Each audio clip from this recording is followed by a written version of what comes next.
Alright, hello everybody and welcome back to the Superlite coupe build. In this video we are going to install a collapsible steering shaft in the Superlite coupe chassis. Let's see, I've actually lowered the car because I'm going to store the body on top of it after I'm done shooting a couple segments here. But anyway, I've got it lowered to the ground and it's still about 8 inches off the ground, but this car is so darn low. I mean, just give you a sense. I mean, look at that. It still goes down 8 inches, so the top of the seat on the Superlite coupe comes up to about the top of the tires on my Hellcat, which this thing is darn low. You have low and then you have darn low. This is darn low. But anyway, we can take a look at the front compartment, which is now officially complete. And I will say, I don't get too excited when I do these videos, but I am really happy with the way this whole thing came out. I mean, it was just a lot of work to get everything to fit, and just the way it looks it just couldn't have come out any better. All right, so I'm going to go over to the work table, or I'll segue over to the work table, and we'll take a look at the components we're going to install on the chassis. Okay, so real quick, so these are the parts we've assembled to do the job here. So the collapsible steering shaft is made by this company called Borgeson. They're down in South Carolina, and this they make a couple different size collapsible steering shafts. This is a 27-inch, and you can cut it down I think about 14 inches. So this can be modified to be quite compact. Also, you need 2 universal joints. So I'm going to use the one that came in the kit. So this is who makes this one? Oh, this is Unisteer. So this came with the Superlite coupe, and this attaches to the steering rack, and then this end of the steering column. And this is a custom-made U-joint by Flaming River. And the electric steering column has a unique spline pattern. So they were able to make a 1-inch double D with this 16.5 millimeter 36 spline other end of the U-joint, so it'll fit up to the electric steering column. And basically what I have to do is I have to pull this shaft out to extend it. So this will collapse 3 inches, and I'm going to use this piece of PVC to figure out what size tube I need. And then essentially what I'll do is I'll cut up to 10 inches off this side of the collapsible steering column and install it. Okay, so first thing I'm going to do is take the steering column out of the car, because this is a really tight fit on that 16.5 millimeter end. And I'll get this on the steering column, put the steering column back in the car, and then I'll fit up the PVC. And once I have the exact length, I'll cut the shaft and then I'll install it. Okay, so that's sort of the game plan. Let's see how it works out. Okay, well, I was able to extend the collapsible shaft. I mean, put this end in a vise and just pull it out with some force. One thing I haven't mentioned, which is, why am I even putting a collapsible steering shaft in the car? So the steering column, the electric steering column I have, is not collapsible, so it is a solid steel column. So you want to engineer some collapsibility into the system, so in case of a frontal impact, basically 3 inches of the steering shaft will collapse instead of pushing the steering wheel up through the car and into the driver. So that certainly would not be a good situation. So I've got 3 inches of collapsibility here, And I may include it on this video series, I may not. I also have a steering wheel boss that is called deformable, and that'll deform about 2 inches. So in total, I have 5 inches of protection in case there's a front impact. So I wouldn't take the full brunt of the steering shaft in a front impact. But anyway, that's the reason why we're doing this. Let's see, now I'll fit the PVC pipe and then we'll cut the shaft and we should be done. All right, so I thought this would be a good place to pick up some work in process. Let's see, so I mocked up the steering column, and this is what I believe to be the final length, which is like 16 5/8. And I put the universal joint, so I have the unisteer universal joint on the steering rack, and I have that Flaming River universal joint for the electric steering column.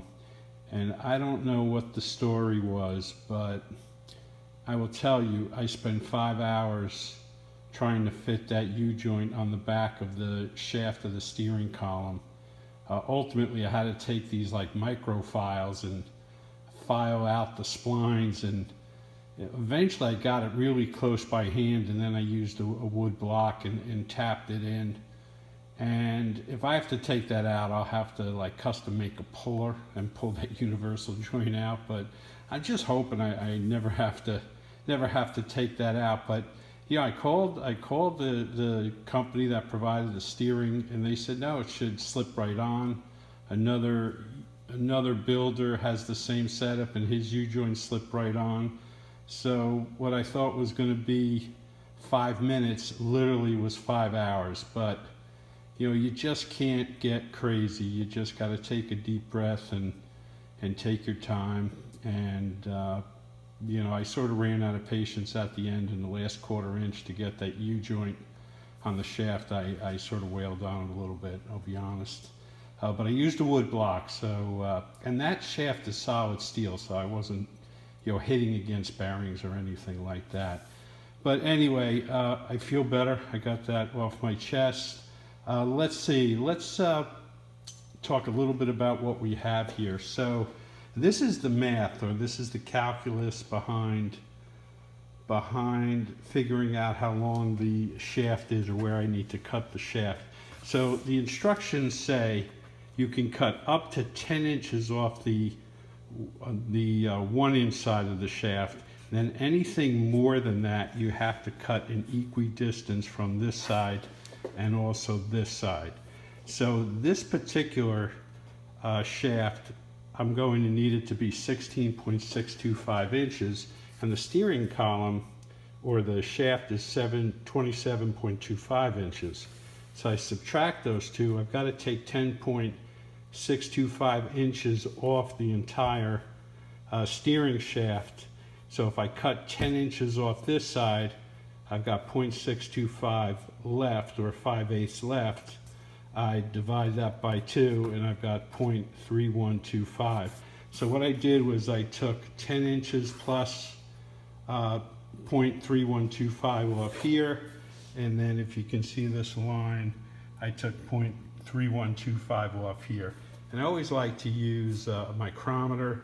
I use that blue layout fluid, and that sets it up real well. What I'll probably do is cut it close and then use the mill to just get it exact.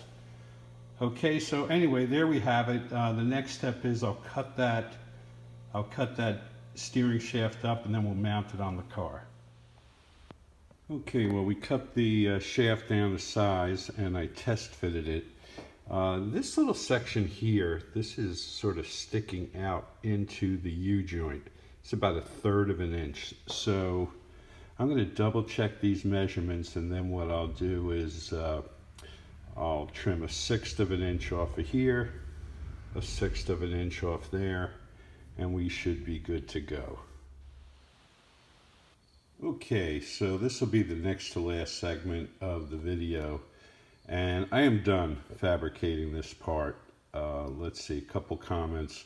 I double checked my measurements. I took off about a 1/16 of an inch on each side, and that worked out well. And then with regard to getting these ready to be installed with the U-joints, the set screw fitting requires dimples. So you basically put this in the U-joint, you tighten up the set screws. That creates a couple marks, and then you very carefully center some dimples on those marks. And then on this side, this is a pinch U-joint, so you have to just sort of take a little bit of the shaft off. I use the mill for this, and that prevents this from coming out of the U-joint. It's held on by the collar screw. But anyway, we're all set to go. Let's see, I'll install this in the car. We'll try to take some videos in the foot box. We'll see how that works out. Okay, well, this will be the last segment of this video. We're going to take a peek inside the foot box here, so you can see that the pinch U-joint connecting to the collapsible steering shaft. You see the rubber bellow. It turns out this is where my pedals are going to go, as luck would have it. It's right where that rubber bellow is. You can actually take that off, so if that gets in the way. Also, you can see there's some adjustments on the clutch pedal and the brake pedal, so I could literally move them out of the way a little bit. Okay, but you know, it's the other option is I could have run a connector up top and moved this out of the way, but I think that'll be fine. It'll be between my feet. And then let's take a peek underneath. There we go. So you can see it all worked out pretty well. The pedals are on a slight angle to match the steering column and the seat. And I think this will work out good. Okay, so let's see. The only final comment I have, and I'll sort of walk around here and get a picture of a glance at the Superlite coupe chassis. The only final comment is, that steering column or steering shaft is untreated steel, because it needed to be cut down. I don't know if I can plate that or powder coat it or paint it, but I'll call the factory and see what they recommend. Maybe they just say leave it as is and put some metal preservative on it like Ballistol. But anyway, another item knocked down. I appreciate everybody following. Appreciate your comments. As always, thanks for watching and take care.